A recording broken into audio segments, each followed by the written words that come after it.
My name is Kathleen Mahuto, and I'm the girl child. Many years ago, I didn't think I was going to manage to come this far and write a book and publish it on Amazon. It's something that I never dreamt of in my entire life, but it happened. So today on the 16 days of gender bias activism, I find out that I'm one of those people who should be able to share my story on these 16 days. Otherwise, I'll be doing myself a disfavor to share my story to the world and to the young girls that are growing up today. When we speak of gender bias or gender violence, so many times we do not understand what it means. And a lot of us as young girls will think maybe it's for those ones. We look at the other side and think it's for those ones who I saw being beaten up by her spouse, or someone has been killed by a spouse, and we think, well, it was because she did something wrong. How many times have we gone to a place of it's a court, or it's a family issue, there are squabbles, someone has been beaten, and people come out and tell you that it's because you did this to your spouse. That's why he beat you up. And in our culture, they will say, if your husband doesn't beat you up, he doesn't love you. We have heard this several times again and again, that if a man doesn't beat you, he doesn't love you. How far true is this? We have seen women being maimed. We have seen women being killed. We have seen women being run over by a car simply because they have disagreed.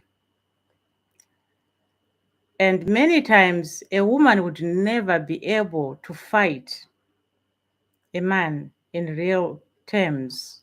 There are times, yes, some women were born strong, or they've been trained to do something like karate or boxing, or some of those exercises that they can go to the gym and learn how to lift weights, and then at the end of the day, this woman can actually lift a man and break him down.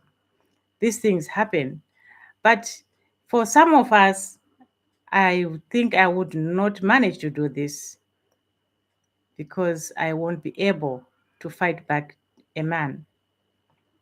So, how many times are women like me being battered every day? How many times are women like me being killed? And how many times are women not being protected? Even when the law is there, women are being killed, violated, and not respected. So many times, a lot of men will come and say, if you find a woman being beaten, it's because she disrespected the man. And so many times they'll also come blazing and fighting and saying, if I have to fight, if I have to beat a woman, I have to make sure that she understands what I'm trying to tell her. In other words, what the man is saying is he can control a grown up person to a point whereby he has to administer a beating to a grown up person that he found being a grown up person. It's different for someone who you meet when you are young, and the punishment is battering you up so that you next time you won't do it. I've never heard of a woman who would do this Although I cannot rule out that there might be two or three or four. This happens because it's a two-way stream or a two-way road. The one thing that happens is when a woman is in a marriage or in a relationship, what I would want to categorically state is a lot of women will wholeheartedly in a marriage. And then what happens when they get into this marriage is something else out of the world. From someone who promised you heaven and earth, from someone who told you that I will look after you, I'll protect you, I'll take care of you, I'll even do anything. No harm will come to you. But at the end of the day, that is the same man who is going to take your life away and live with you, battering you every day, or not even taking care of you or do anything that he promised in the first place. So, in the 16 days of activism against gender based violence, I can tell my story as a survivor from gender based violence. Twice I went through this. The one thing that happens is when you are young, you will be very naive to understand what life is all about. You will not know that this person who is kissing you and hugging you and taking you places, showing you places, and showing you all the love, within the next few years, this person changes and think what goes on in his mind. Because I want to think and believe that if a woman is pampered, if a woman is protected from harm, if a woman is taken care of financially, physically, emotionally, I'm sure there's no woman who would come out of this relationship and say what I'm saying today. Because a lot of us who came out of marriages, people had their fingers and their tongues wailing, wiggling, and telling us because it was you didn't respect your husband. And so many times the husband would also come and say, she didn't submit, she didn't respect me. She was telling me to do things like some of us with our culture. As I wrote my book, that the superpower of the girl child, I wrote Transcending Gender Bias and Overcoming Obstacles.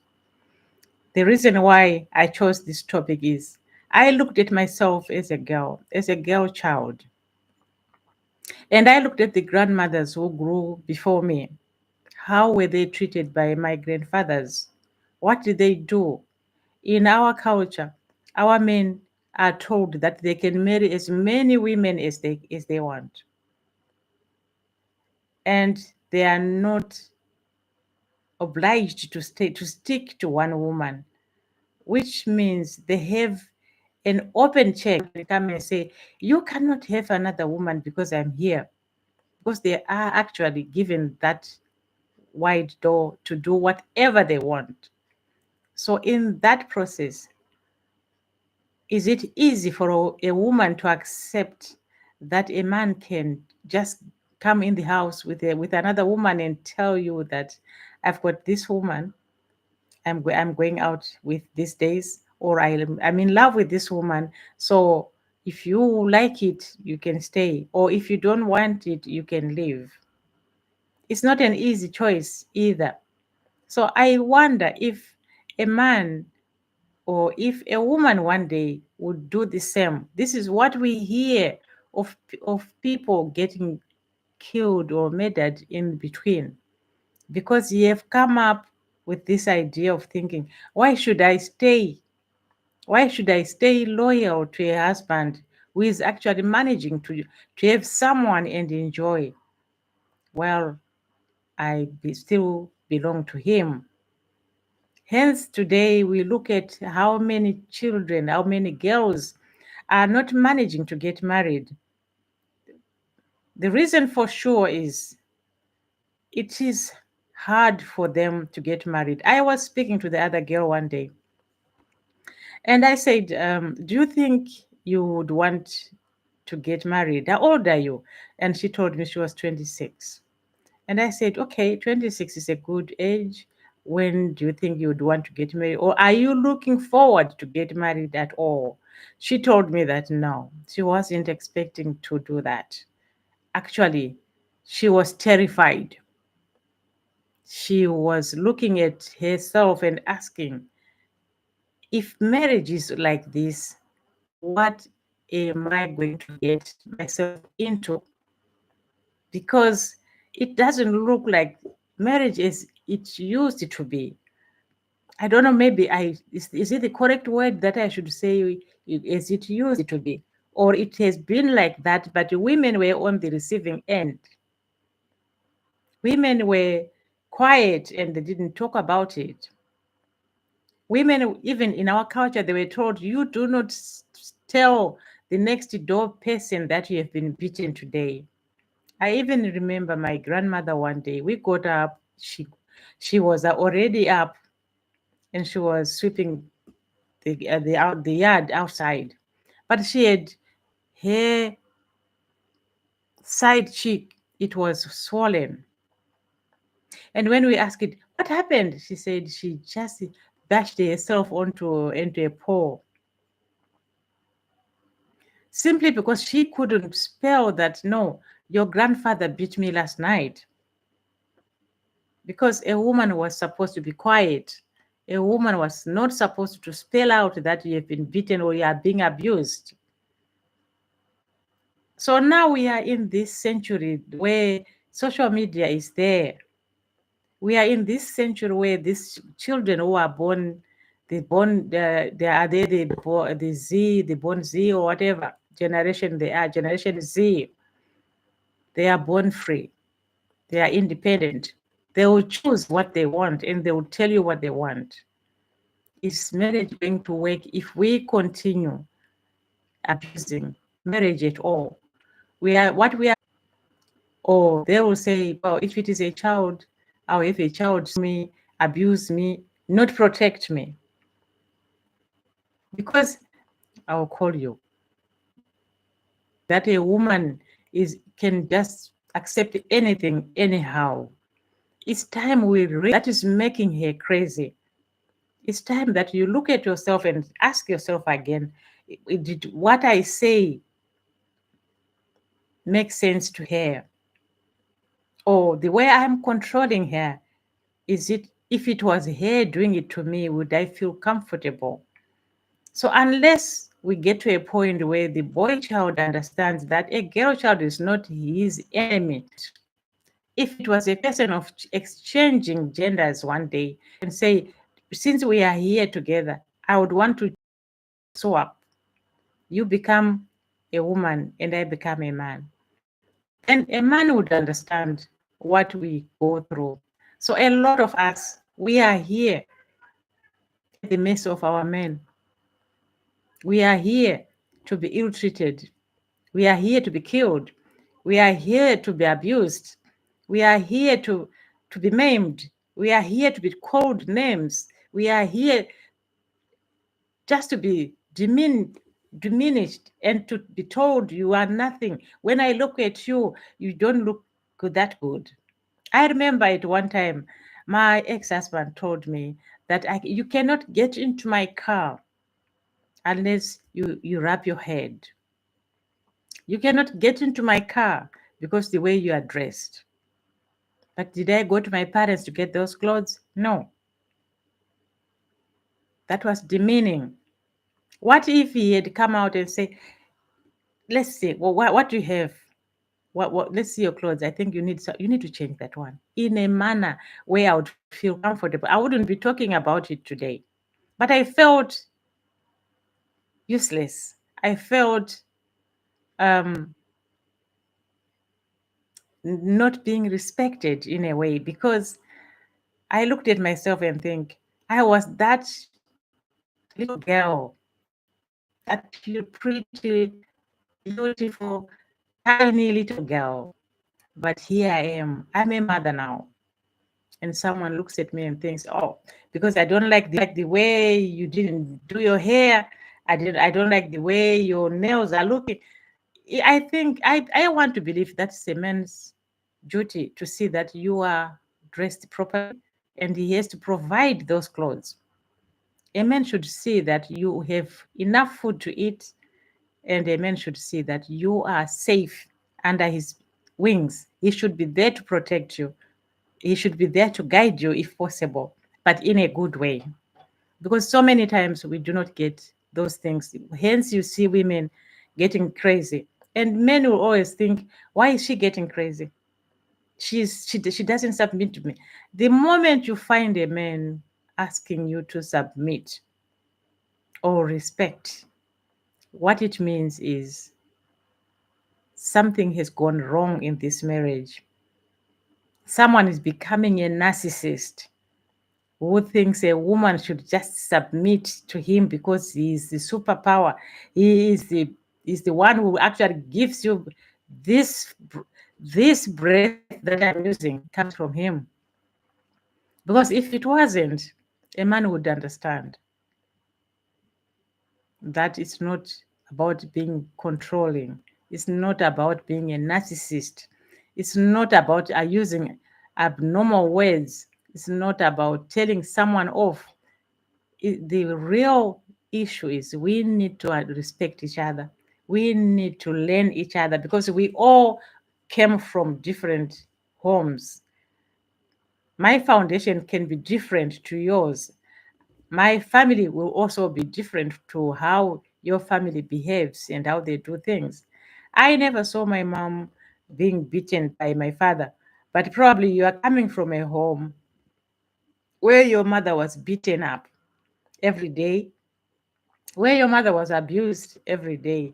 The one thing that I would want to say is if you came from a home where your mother was being abused, beaten, left, center, and right, you need to be a changed person yourself. Choose to be different. Choose to be man enough not to abuse your wife. Choose to not to be a man who controls a woman as if you are pulling her hair and shoving it in a dish full of hot water. You should be a man enough to say, I will respect my woman. I will not beat my wife. I will not abuse my wife. Under no circumstances, I will not be the one to end her life. So that we have a peaceful world between relations. Marriage should be something that should be cherished, not endured. In a relationship, we should be people who speak with one language. We should communicate because without communication, marriage will be nothing. A marriage will not work. So we need to be people of distinguished um, respect. We need to respect each other. And many times I talk of boundaries. I believe when you go into a marriage, you need to know that you create a boundary for your own peace. And if that boundary is broken, one of them I would want to say here is once a man beats you up, do not wait for him to repeat again. Because at the end of the day, you'll be killed. So it's much better you run with your life and make sure you heal from going into the next relationship. Because you might go in another relationship before you heal. Meanwhile, the next relationship can be worse because you are still bitter, you are still traumatized, you still think every man is going to be like that. Probably you've found a man who is very humble, but because of the way you have been treated by the ex, this continues to haunt you. This continues to hate you because you still believe a man can do anything. That one beat me up, so this one might as well do the same. So make sure that before you go to the next relationship, you heal first. And when you go into the next relationship, create boundaries for your peace. Do not go in a relationship where you will see the red flags everywhere. He's calling you 10 times. He's telling you you should be home by this time. You get home. Who were you speaking with? Can I see your phone? Can I check who you were speaking with? Who sent you a message today? Who called you? All those things, they are red flags which you spots on it. Even if you wash it with bleach, they will not go away. So you cannot change someone who is a narcissist. You can change a man who wants to be changed, or he wants to change himself and be a better person. As I said, you might have come from a home where you saw your mother being beaten left, center, and right. But because now you are in a new situation where you have got your wife and you respect your wife, you want to make sure that she's protected, and the one who protects her is you. So if that happens, then this man is the one who will take care of you as you go through this relationship. So it has been my first live today on stream. So I hope I will continue. And the 16 days of activism, I wanted to take part of this and also to share with other women that if you find some of the issues that I've spoken here happening in your relationship as I speak, remember, help should be not far from you. If you live in countries where law is supreme, go and find out. Get helped. Somehow, there is a lot of help out there. If you see and find out that your life is in danger, if you are in UK, call 999 and ask for help. If your things are not working, there are so many places you can go, and there are so many links that I can leave as I go today on here, so that you look for that help and you do not get into trouble yourself. We do not want to send our children to Zimbabwe in coffins because they've been killed by their husbands. Of late, there was one who was killed by a husband, and people had to send a body home. Meanwhile, she left two children here, which is a sad thing to happen to young children like you. So, from me today, I want to wish you well, and I'll see you again next time. Cheers.